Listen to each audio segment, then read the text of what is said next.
गणमान्य अतिथिगणी व दर्शकों को संबोधित करें। श्री ईश्वर मारवाल जी।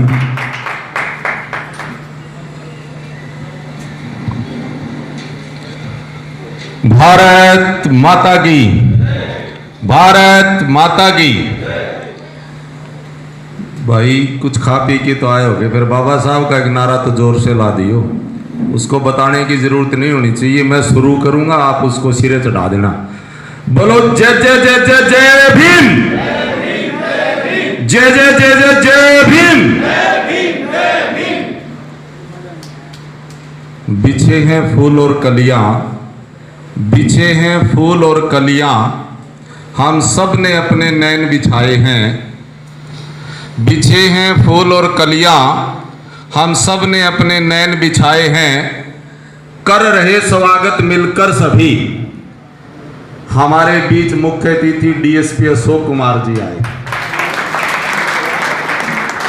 आदर व सम्मान के योग्य हमारे आज बाबा साहब भीमराव अंबेडकर के इस जयंती, जो कि हम पूरा एक महीना मनाने जा रहे हैं, उस कड़ी में आज हमारे मुख्य अतिथि के रूप में माननीय, सम्माननीय और हर दुखी दिल को, हर फरियादी को राहत देने वाले हमारे बीच हमारे बड़े भाई पुलिस उप पुलिस अधीक्षक, मुंह तक के में और निकल गया भाई, इसकी भी ताड़ी बजा दियो के मेरा लाग जेता। उप पुलिस अधीक्षक श्री अशोक कुमार जी, हमारे बीच श्री रोशनलाल जी रिटायर्ड एचसीएस एडीसी से रिटायर हुए, विजय बाली जी मेरे छोटे भाई, विक्रांत धमीजा जी जो आए नहीं हैं, सतीश सुरलिया जी, जोगीराम खुंडिया जी प्रधान, रमेश मिर्जापुर जी और रामफल वर्मा जी प्रबंधक कोऑपरेटिव बैंक, आरबी आर्य जी, विनोद कुमार जी, और मेरे साथ जो साथी आए हैं श्री सुधीर पंचाल जी महामंत्री ओबीसी मोर्चा और भूपेंद्र बीवाल जी कोषाध्यक्ष, मेरी माताएं बहनें प्यारे बच्चे। आज ज़्यादा कोई भाषणबाजी का दिन नहीं है।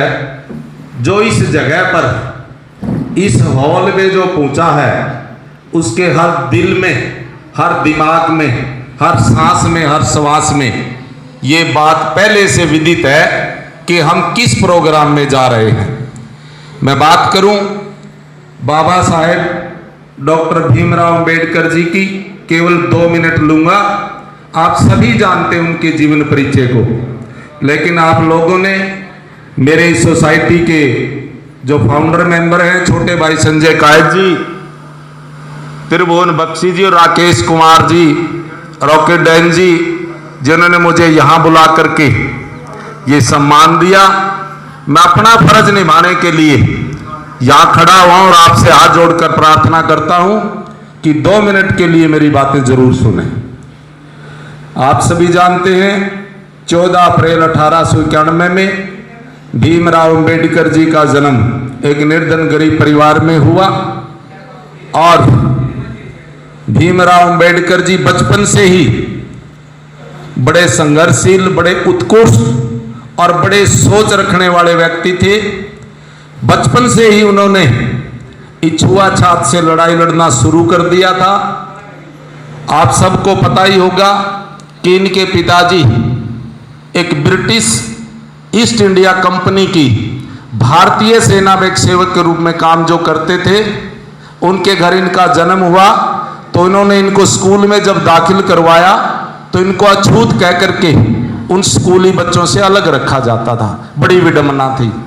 अभी मेरे बड़े भाई ने एक चुटकुला सुनाया था कि वो कौन सी चीज है जिसको हम देख तो सकते हैं लेकिन छू नहीं सकते।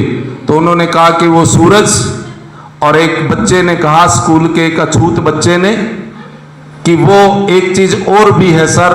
तो वो क्या? बोला पानी का घड़ा, जिसको मैं देख तो रहा हूं पर छू नहीं सकता।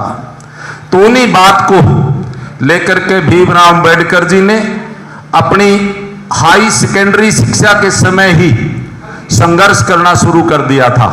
मैं ज़्यादा लंबी बात ना लेकर के, आप सबको पता है कि इनका परिवार मुंबई में चला गया, वहाँ पर सेकेंडरी स्कूल में इनका दाखिला हुआ।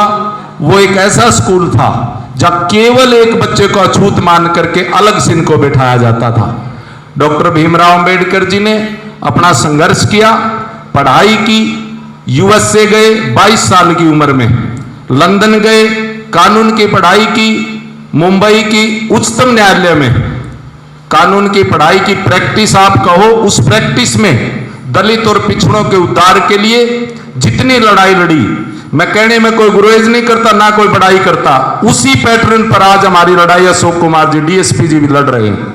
जायज को जायज कहते, नाजायज को नाजायज कहते, ना किसी की दाम मानते, ना डरते, और हर फरियादी की बात को बड़े प्यार से सुनते हैं। मैं भी जाता हूँ, खुडिया साहब भी जाते हैं, सतीश जी जाते हैं, और ये सारे साथी, हम तो इनकी चाप फिर चले जावा और कोई फरियाद खुद लेके कौन जावा, लेकिन वाणी की बात सुनते बड़ा मन खुश होता है कि भीमराव अंबेडकर जी ने ऐसे ऐसे साथियों को इस जगह पर पहुंचने का अपना आशीर्वाद वो दे करके गए, और शिक्षा के उस मंत्र को बता करके गए कि आप जाइए, आगे बढ़िए, और इस अछूत कहे जाने वाले समाज, अछूत है नहीं कोई, परमात्मा ने हम सबको एक जैसा जीवन, खाल मांस खून शरीर एक दिया, लेकिन यहाँ की ऐसी व्यवस्थाएं रही जिन्होंने किसी को अछूत, किसी को दलित, किसी को पिछड़ा, किसी को कुछ बना दिया। लेकिन भीमराव अंबेडकर जी ने ये मान लिया कि मैंने ये सारी भ्रांतियां दूर करनी है, और इन लोगों को वो मौका देना है कि ये पढ़ें और संघर्ष करें और कंपटीशन लड़के उस स्थान पर पहुंचे जहां पर इनका भी हक बनता है। मैं एक बार, जैसे हमारे साथी रामफल वर्मा जी कह रहे थे नाटक देखते हैं, तो मैं भी इंटरेस्टेड हूँ, नाटक भी देखता हूँ, उनकी कहानी भी सुनता हूँ। अभी कायद साहब ने कहा कि हर रोज हर दिन अखबार में एक स्टेटमेंट मेरी आती है, लेकिन मैं एक बात और भी बता देता हूँ, मेरे हर रोज 2, 3, 4 प्रोग्राम होते हैं डेली, लेकिन जहां भीमराव अंबेडकर जी की जहां प्रतिमा मुझे दिखाई दे, जो प्रोग्राम मुझे दिखाई दे, फर्स्ट पहले वो, बाद में दूसरे। तो कहते हैं, मैंने भी एक लेख पढ़ा था, जब भीमराव जी अंबेडकर जी आजाद भारत के बाद संविधान सभा के अध्यक्ष चुने गए, जब ये संविधान लिखने की जिम्मेवारी इनको दी गई, तो ये लिख रहे थे, पढ़ रहे थे, लिख रहे थे, पढ़ रहे थे, बड़ा लंबा, आपको पता है दुनिया का सबसे लोकतांत्रिक देश भारत बड़ा, और सबसे लंबा लिखित संविधान भी भारत का, दुनिया का। जब भीमराव अंबेडकर जी लिख रहे थे, तो एक मैं कहूं कि प्रभावशाली नेता इस हिंदुस्तान का ही भीमराव अंबेडकर जी को चाय के बहाने उनके पास चले गए, चाय पी, और ये क्या लिख रहे हैं उन्होंने वो देख लिया।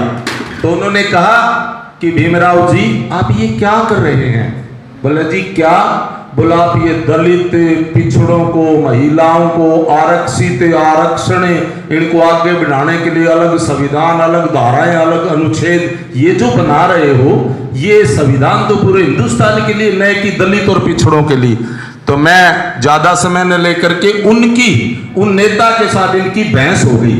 तो इन्होंने कहा कि यदि मुझसे लिखवाना है तो मेरे विवेक पर छोड़ दे, नहीं तो किसी और को देख ले। तो उस नेता ने यह कहा कि भीमराव हम जानते हैं कि इस वृक्ष पर कांटे तो लंबे हो सकते हैं, लेकिन इतने मीठे फल लगेंगे जो कि दुनिया में उसका कोई मुकाबला नहीं होगा। इस बात पर भीमराव अंबेडकर जी को प्रोत्साहन मिला, और वो संविधान आज भी हिंदुस्तान में पूरा यूं का यूं कामयाब। जब सुधार की बात आती और आती है, धारा 370 की मैं बात करूं, धारा 370 उस समय भी भीमराव अंबेडकर जी ने विरोध किया था कि एक देश में 2 विधान 2 निशान नहीं होने चाहिए, लेकिन उस समय बहुमत की कमी के कारण इस बात को छोड़ दिया गया। तो आज हमारे यशस्वी प्रधानमंत्री माननीय नरेंद्र मोदी जी ने उस बात को पूरा किया, और भीमराव अंबेडकर जी की सोच को पूरा किया, सपनों को पूरा किया। तो अंत में मैं एक ही बात कहना चाहूंगा कि जो विडंबनाएं, जो तकलीफें, जो दुख भीमराव अंबेडकर जी ने सहा, मनुस्मृति की बात लंबी चौड़ी, क्योंकि आज समय कम है, मैं जानता हूं, पढ़ा लिखा हूं, सब पढ़ सकता हूं, लेकिन समय की कमी से मैं केवल समरी बताता हूं। मनुस्मृति ने आप देखा कि मनुस्मृति की प्रतियां इन्होंने जब पढ़नी शुरू की, तो वे लोग बड़े विरोधी हो गए, बड़ी यातनाएं देते थे। इन्होंने कभी परवाह नहीं की। घर वालों ने, परिवार वालों ने ये कहा कि भीमराव तू क्यों सारी दुनिया का पंगे लेने लग रहा है, तू अकेला आ रही हो, सारा देश एक तरफ है। तो पिताजी ने, माताजी ने वो महसूस किया कि हमारा बेटा कहीं अनहोनी में ना फंस जाए, तो आज उस माँ बाप का भी नाम लिया जाता है। अभी मेरे बड़े भाई ने इनकी जन्म पत्री पूरी पढ़ी, कहां जन्म हुआ, बाप का नाम, माँ का नाम। कहते हैं पुत्र होता है जहां में, पुत्र होता है जहां में, गम मिटाने के लिए आत्मा का अक्ष है वो दीदार पाने के लिए। जय हिंद, जय भारत, जय भीम, बोलो भारत माता की। अंत में मैं फिर इस सोसाइटी का तहे दिल से धन्यवाद करता हूं, प्रणाम करता हूं जिन्होंने यहां आकर के मुझे 2 मिनट दिया, और आपका सबसे ज्यादा धन्यवाद जो सुना। और भाई संजय का है तो मेरे पास ही रहते, बात रहेगी आर्थिक सहायता की। स्पष्ट सी बात है, मेरा नाम देख ले, कड़े लिख रखे है, उस नंबर पर जो मुझे कहेगा मैं वो चेक काट के तुम्हें दे दूंगा।